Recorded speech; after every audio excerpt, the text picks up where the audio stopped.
अस्सलाम वालेकुम everyone.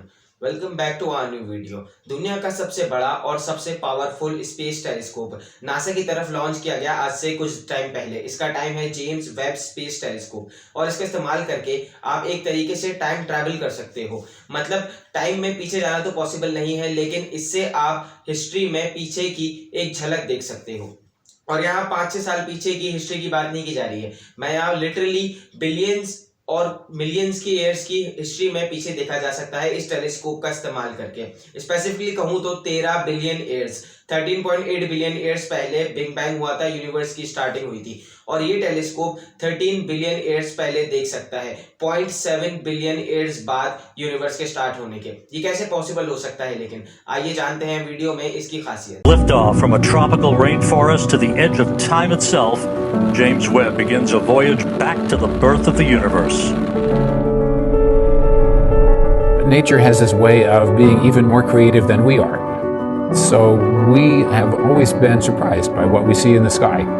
That's why building a telescope has always been interesting. Obligation to learn about space, but it would be foolish and short-sighted not to do so.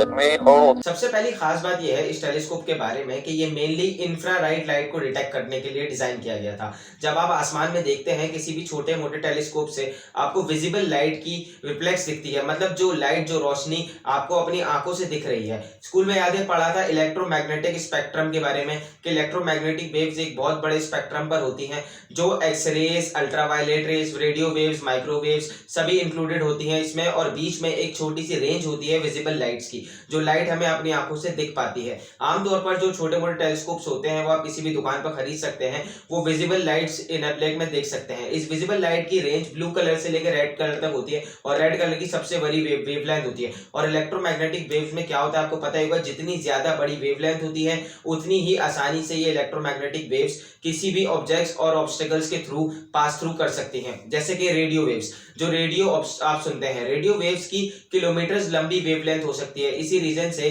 Buildings के through pass through करके आप अपने radio पर radio को सुन सकते हैं। अब infrared की जो वेवलेंथ है वो रेड से ज्यादा बड़ी वेवलेंथ होती है, लेकिन इंफ्रारेड हमें अपनी आंखों से दिखती नहीं है। टेलीस्कोप्स में क्या एडवांटेज है इंफ्रारेड का, ये आप इस फोटो में देख सकते हैं। लेफ्ट वाली फोटो ली गई है हबल स्पेस टेलीस्कोप की तरफ से, जो अभी तक का सबसे पावरफुल स्पेस टेलीस्कोप है। अब इसमें स्पेस डस्ट देख सकते हैं और गैसेस के क्लाउड्स बनते हुए देख सकते हैं, लेकिन इंफ्रारेड वेवलेंथ एक डस्ट और क्लाउड्स के बीच में से पास थ्रू कर सकती है और हमें इनके पीछे क्या है वो दिखेगा।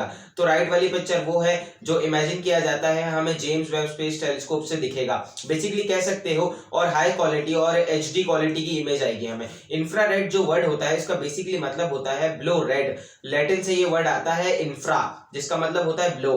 तो इंफ्रारेड का मतलब क्या, ब्लो रेड, रेड के नीचे। जो इसकी फ्रीक्वेंसी जो होती है वो रेड के नीचे होती है और फ्रीक्वेंसी वेवलेंथ के इनवर्सली प्रोपोर्शनल होती है, आपको याद होगा ये।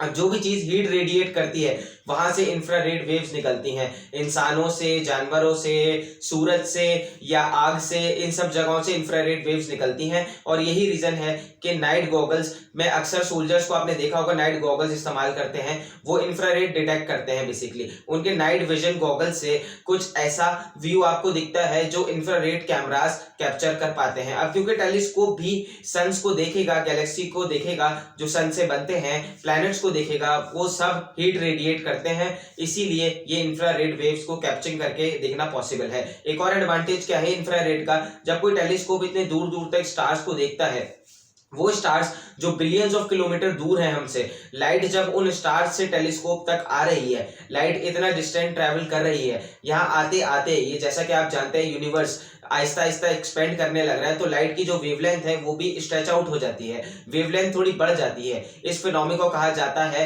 Red shift. तो जो भी लाइट की वेवलेंथ है वो थोड़ी और ज्यादा बढ़ गई है, रेड कलर की तरफ ज्यादा चली गई है। अच्छा, टेलीस्कोप्स के लिए क्या है, जितना ज्यादा बड़ा मिरर होगा उन पर लगा हुआ, उतनी ही ज्यादा लाइट कैप्चर हो पाएगी और उतनी ही ज्यादा हाई रेजोल्यूशन की हमें इमेज मिल पाएगी। इसीलिए जैसे जैसे ज्यादा एडवांस टेलीस्कोप बनाए जा रहे हैं इनमें ज्यादा बड़े मिरर्स लगाए जा रहे हैं। हबल स्पेस टेलीस्कोप का जो मिरर था वो इतना बड़ा था, आप देख सकते हैं, और इसके साइड में है अभी के जेम्स वेब स्पेस टेलीस्कोप का मिरर। अच्छा, पूरा का पूरा मिरर 24 कैरेट गोल्ड से प्लेटेड है, क्योंकि गोल्ड सबसे अच्छे तरीके से रेड लाइट को रिफ्लेक्ट करता है, जिसकी मदद से इस मिरर की 98% रिफ्लेक्टिवनेस है। यहाँ पर एक प्रॉब्लम है, मैंने कहा था हर चीज जो हीट रेडिएट करती है वहां से इंफ्रारेड वेव्स निकलती हैं। अब टेलीस्कोप जब खुद से काम करने लगेगा तो टेलीस्कोप भी कुछ हीट रेडिएट करेगा, टेलीस्कोप के खुद के अंदर से भी कुछ इंफ्रारेड वेव्स निकलेंगी जो इंटरफेयर करने लग जाएंगी उन गैलेक्सी से आने वाली इंफ्रारेड वेव से,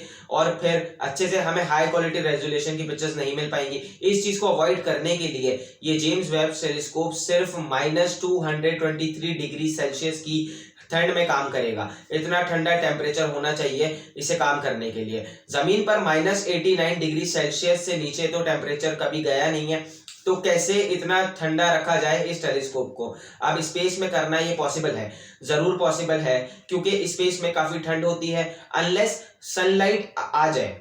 अगर सनलाइट पड़ जाए स्पेस में यहाँ पर तो एकदम से बहुत ज्यादा गर्मी हो सकती है जो मून पर होता है, क्योंकि चांद पर कोई एटमॉस्फेयर नहीं है, वहां पर टेम्परेचर -170 डिग्री सेल्सियस तक देख सकता है, लेकिन जैसे ही धूप पड़ती है तो टेम्परेचर +120 डिग्री तक पहुंच जाता है। अब इसके टेलीस्कोप के लिए सब ये बड़ी प्रॉब्लम वाली बात है, जैसे ही सनलाइट आएगी इस टेलीस्कोप पर प्रॉब्लम हो जाएगी, बड़ी जल्दी सारी चीजें गर्म होने लग जाएंगी, तो धूप को रोकना होगा। इस प्रॉब्लम को अवॉइड करने के लिए इस जेम्स वेब टेलीस्कोप में एक सन शील्ड लगाई गई है। इस सन शील्ड एक काइट की शेप में है, एक पतंग की शेप में है और एक टेनिस कोर्ट जितनी बड़ी है, ताकि ये जो पूरा टेलीस्कोप है वो सनसेट प्रोटेक्टेड रहे। और इसके लिए एक बहुत ही स्पेशल मटेरियल का इस्तेमाल किया गया है, कैप्टोन नाम से। कई मटेरियल्स को टेस्ट आउट किया गया था ये देखने के लिए कि कौन सा मटेरियल यूज किया जाए जो सबसे अच्छे तरीके से सन को रोक सकता है और ठंडा रख सकता है।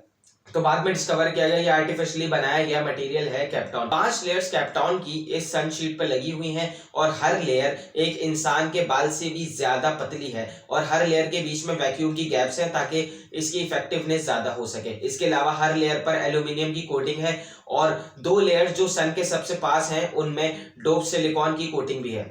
अब इस पूरे स्पेस टेलीस्कोप को जमीन के पास बराबर में ही नहीं डिप्लॉय किया जा रहा है जैसे हबल स्पेस टेलीस्कोप को किया गया था। हबल जमीन के अराउंड ऑर्बिट करते रहता है, पास में ही है, लेकिन ये जो डिप्लॉय किया जाएगा ये 1.5 बिलियन किलोमीटर दूर डिप्लॉय किया जाएगा जमीन से, एक ऐसे पॉइंट पर जिसे कहा जाता है L2 पॉइंट। L का मतलब है लग्रांज पॉइंट। ये पॉइंट सूरज से दूसरी तरफ होगा क्योंकि ऑब्वियसली सूरज से आने वाली गर्मी को और रोशनी को जितना ज्यादा रोका जा सके उतना ही अच्छा है इस टेलीस्कोप के लिए।